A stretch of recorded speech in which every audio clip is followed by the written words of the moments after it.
अहम तरीन मुकदमात की समात इस वक्त इमरान खान के मुकदमात की समात मुकम्मल हुई है और इस हवाले से पाकिस्तान तहरीक इंसाफ की लीगल टीम यहाँ पे गुलाम मुर्तज़ा तुरी साहब भी पहुँचे हैं। इमरान खान के जो पिम्स हॉस्पिटल के बाद उनको बाहर लाया गया था। अब इमरान खान के अहम तरीन मुकदमात के हवाले से बड़ी डेवलपमेंट हुई है। अहम मुकदमात की समात इस वक्त मुकम्मल हुई है और इमरान खान का एक अहम तरीन मुकदमा 3/23 के हवाले से जो है वो अहम तरीन समात के बाद मुकम्मल हुआ है। अगर दी गई है आज जज साहब तैराबाद सिपरा साहब यही कहा जा रहा था कि इस केस में इमरान खान को जो है वो पेश किया जा सकता है, क्योंकि जज साहब ने मुतअद्दिद बार जो है वो नोटिस भी जारी किए हैं इस हवाले से। और ये इस वक्त के खसूसी मनाज़र हैं इंसदाद दहशत गर्दी की अदालत, जहाँ पे इमरान खान समेत पाकिस्तान तहरीक इंसाफ की लीडरशिप के हवाले से अहम तरीन केस की जो समात है वो इस वक्त इस्लामाबाद के इंसदाद दहशत गर्दी की अदालत में इमरान खान समेत वर्कर्स के अहम तरीन मुकदमात की समात मुकम्मल हुई है। इस केस में इमरान खान समेत दीगर पाकिस्तान तहरीक इंसाफ की सियासी लीडरशिप के हवाले से अहम तरीन डेवलपमेंट हुई है। अदालत के अंदर क्या कार्रवाई हुई है, हमारे साथ इस वक्त मौजूद हैं पाकिस्तान तहरीक इंसाफ के सीनियर कानूनदान गुलाम मुर्तज़ा तुरी साहब। सर बताइएगा कि क्या अपडेट्स हैं खसूसी तौर पे इमरान खान के केस के हवाले से और दीगर जो केसेस हैं उनके हवाले से क्या डेवलपमेंट हुई है? आज इंसदाद दहशत गर्दी कोर्ट नंबर 2 में हमारे 2 मुकदमात ज़ेर समात। एक मुकदमा है 3/23 जो 2023 में रजिस्टर हुआ था, CTD का मुकदमा है, और एक मुकदमा है 904 जो कोहिसार थाना कोहिसार का मुकदमा है। और आज जज साहब चूँकि रुखसती पर है अदालत में मौजूद नहीं थे, तो चूँकि हमारे काफ़ी मुल्ज़िमान दूर दराज इलाकों से आज अदालत में पेश हुए हैं, तो एक मुनासिब तारीख़ हमें दोनों में मिली है 8 अप्रैल की, क्योंकि दोनों में एक जो मुकदमा है जिसमें इमरान खान साहब है उसमें तो ट्रायल हो ही नहीं सकता, इस वजह से लंबी तारीख़ मिली है। और दूसरा जो मुकदमा है 904 उसमें भी हमारे कुछ ख़वातीन भी है और दूसरी फैसलाबाद से, कुमारदान से, कश्मीर से, हर जगह से लोग उनमें मौजूद है, दूर दराज इलाकों से।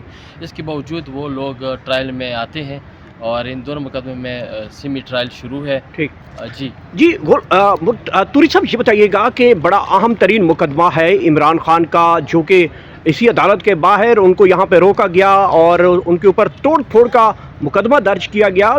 तब के ऑफिशियल तो ये थे कि इमरान खान की गाड़ी भी एक अगवा की गई थी इसी मुकदमे के अंदर। जब वो पेश हो रहे थे उनकी गाड़ी के ऊपर डंडे बरसाए गए थे और उल्टा सरकार ने ये मुकदमा दर्ज किया। मेरा आज का क्वेश्चन ये है कि जब पिम्स हॉस्पिटल तक इमरान खान साहब को ले जाया जा रहा है, तो इस मुकदमे में क्या इस्तदा करेंगे जज साहब के आगे, जिन्होंने कई मरतबा नोटिस भी जो है अडियाला जेल के सुप्रिटेंडेंट को फाइल किए कि इमरान खान का या जो जेल अडियाला वहाँ पे ट्रायल किया जाए या इमरान खान को यहाँ पे लाया जाए।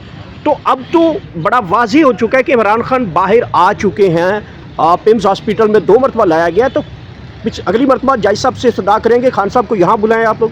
सर, हमारी इस्तदा तो हर तारीख़ भी होती है। आपको पता है कि पिछले दिनों में इमरान खान साहब की जो ज़मानतें लगी थी नीचे जुडिशल कम्प्लेक्स में, उसमें भी हमारे सीनियर वकील ने अदालत को ये बताया कि हम आपको ऑप्शन देते हैं कि आप उसको पेश कर ले, या आप अदालत वहाँ लगा लें, या थ्रो वीडियो लिंक के ज़रिए से उनको पेश करें। तो इन 3 में से अगर नहीं होता तो फिर आप जो है ना हमारी बहस सुन लें, इसकी हाज़िरी को एग्जाम्प्ट कर लें। तो 4 शर्तें हम इधर भी बताते हैं और यहाँ लेटर भी इशू होता है, हर डेट पे लेटर इशू होता है कि इमरान खान को पेश करे। लेकिन आपको पता है कि अदालतों का उन्होंने तो मानना नहीं है। एक सुपरिटेंडेंट ऑफ जेल वो इतना ताकतवर है कि उनके पास किसी भी अदालत से इवन हाई कोर्ट का भी नोटिस जाता है तो वो ना हाई कोर्ट में पेश होते हैं और ना यहाँ पेश होते हैं, ना इमरान खान को पेश करते हैं। हाँ, अलबत्ता इमरान खान को जब बाहर लेकर आए हैं, इमरान खान को इस्लामाबाद का सैर करवाए हैं, वो भी रातों रात, लेकिन वो भी इस डर की वजह से कि अगर इमरान खान को अल्लाह ना करे इमरान खान को कुछ होता है तो फिर इनकी खैर नहीं है, क्योंकि पूरा पाकिस्तान इमरान खान का है, इनका तो 2% भी नहीं है। अच्छा तुरी साहब ये बताइएगा कि एक जो उस रात इमरान खान साहब को लाया गया उस हवाले से काफ़ी आपके कारकुनान को भी इस हवाले से मुकदमात का भी सामना करना पड़ा है, ख़ासतौर पर हैदर सईद के हवाले से। और दूसरा मुझे ये बताइएगा कि अब चूँकि हालात तो पहले से काफ़ी नॉर्मलाइज दिखाई देते हैं, तो गुज़िश्ता जब ये समात हुई इस्लामाबाद हाई कोर्ट में, تو چیف جسٹس صاحب نے کہا کہ اب ملاقات کی بھی میں یہاں سے آرڈر جاری کر رہا ہوں. چیف جسٹس تو کل اہم ترین ملاقاتیں بھی ہیں, تو کیا کوئی چیف جسٹس کے جو آرڈرز ہیں اس کے اوپر عمل درآمد ہوتا ہوا نظر آ رہا ہے آپ کو؟ دیکھو ایک ہمارے ساتھ ایک دونوں آپس میں ملے ہوئے ہوتے ہیں. جب اگر ہائی کورٹ سے آرڈر بھی ہوتے ہیں پیچھے سے کال جاتی ہے کہ آرڈر تو ہم نے کر لیا لیکن آپ نے چھوڑنا نہیں. اگر اچھا. چیف جسٹس صاحب اگر یہ کہہ دیتے ہیں کہ ملاقات تو ہو سکتی ہے تو پھر تو آپ کو پتہ ہے کہ کچھ نرمی کا اظہار کیا ہے. اس دن آپ کو پتہ ہے ہائی کورٹ میں جو اندر ہوا اور ہمیں ایک ڈیٹ بھی ملی, ہم نے ایک اپلیکیشن ڈالی تھی کہ اس کیس کو جلدی لگایا جائے کیونکہ کافی ٹائم ہو گیا کہ یہ عدالت میں پینڈنگ ہے. اور 11 مارچ کی تاریخ اس میں ہوئی ہے اور اس میں بھی ہمیں یہ خدشہ ہے کہ 11 مارچ کو ہو سکتا ہے کہ پیشی ہو یا نہ ہو, لیکن اگر ہو بھی جاتا ہے تو پروسیکیوشن کی طرف سے وکیل آتا ہے کہ نہیں آتا, کافی باتیں ہیں. دوسری بات یہ ہے کہ اگر مقدمے درج ہوتے ہیں, اگر میں کسی گاڑی کی ویڈیو بنا لیتا ہوں تو اگر اس پہ مقدمہ درج ہوتا ہے تو پھر یہ تو بہت انہونی ہو جاتی ہے. ہم کیا کر سکتے ہیں؟ Thank you.